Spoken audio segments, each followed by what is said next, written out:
What's up, guys? This is Mr. Eldridge, and today we're going to take an in-depth look into the American Revolutionary War.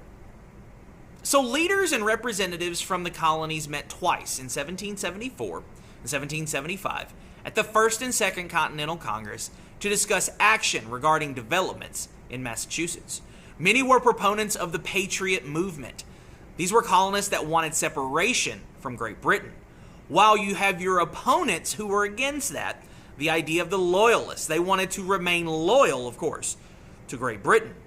While most preferred the peaceful means of settlement as seen in the Olive Branch Petition that was extended to King George III, the developments in Massachusetts, specifically in the city of Boston, shifted the course towards active conflict. With battles in Lexington and Concord and Bunker Hill early on, members of the Continental Congress began to favor violent resistance. It's going to famously be at the Second Continental Congress that actions towards independence are going to be moved forward. This view was promoted following the moral victory at Bunker Hill. So it's very important that we understand the chronology of some of these battles and some of these events leading to American independence and then leading to the war. While at Bunker Hill it is technically considered an American loss, colonial militia successfully stood toe-to-toe with British troops, showed that they could hang with them, and they suffered casualties, but it was comparatively less. In 1776, it is all but apparent that independence is required. It was clear to the majority of delegates at the Continental Congress that separation was going to happen. So Thomas Jefferson, as well as a committee of 5 total people, are going to draft the Declaration of Independence. This was a formal statement announcing the separation of the colonies from Great Britain. Of course, this document was densely packed with many Enlightenment ideals, most notably the ideas of human equality, natural rights, and the consent of the governed. Despite early morale boosts and small victories, the weight of full British ground and naval forces soon curbed the initial colonial enthusiasm. Britain had put into play a very strong blockade, and it was clear that colonial forces needed help from the outside.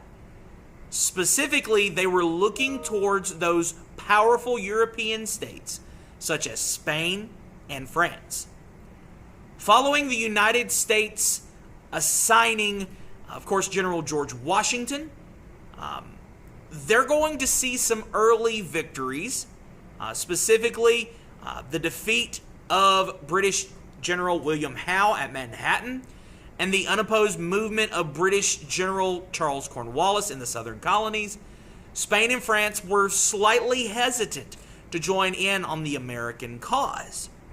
So, from 1777 to 1779, during the war, you are going to see, a turning point, if you will. Now, historically, we don't like to say turning point, but there is a moment of motivation, a moment of momentum that comes in here.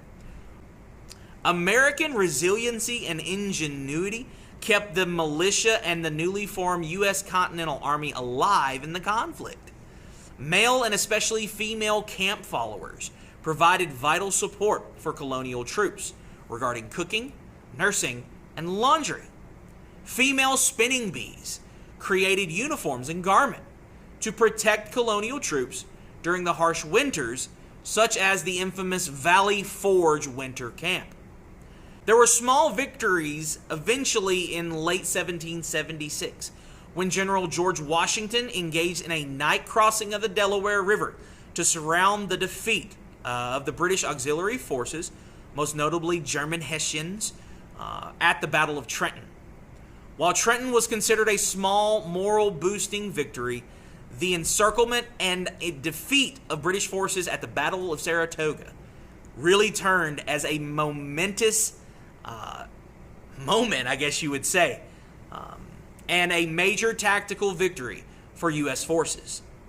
Following the victories at Trenton and Saratoga, France had seen enough, and they began to have faith in the ability of American forces to resist Great Britain in 1778, and there was the signing of the Treaty of Alliance. Spain soon joined the French in taking down the British monarchy, taking down British forces in 1779, and the Americans finally had the outside help that they needed. So leading into 1783, we are going to see a major shift. Colonial solidarity was also enhanced in this time period by this idea of equality and an attitude of colonial leaders. Generals such as George Washington and Israel Putnam won the support and loyalty of their troops by treating them as equals rather than a hierarchical or hereditary superiority complex.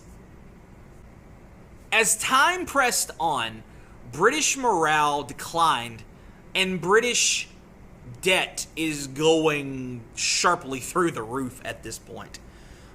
Aided by the navies of Spain and France, and most notably with the aid of Lafayette and French imperial troops, Americans were able to get the upper hand. American forces were able, along with the help of their European allies, were able to take down trapped British troops with what's called the siege at Yorktown. General Cornwallis would be forced to surrender, and in 1783 you will have the famed signing of the Treaty of Paris. The American Revolution was officially over, and the colonies were henceforth known as the United States of America, beginning a time period that we will begin the establishment of a form of government and the creation of the United States Constitution. Thank you so much for paying attention to this video. If you have not subscribed to our channel, please make sure you do so. Thank you so much, and have a great day.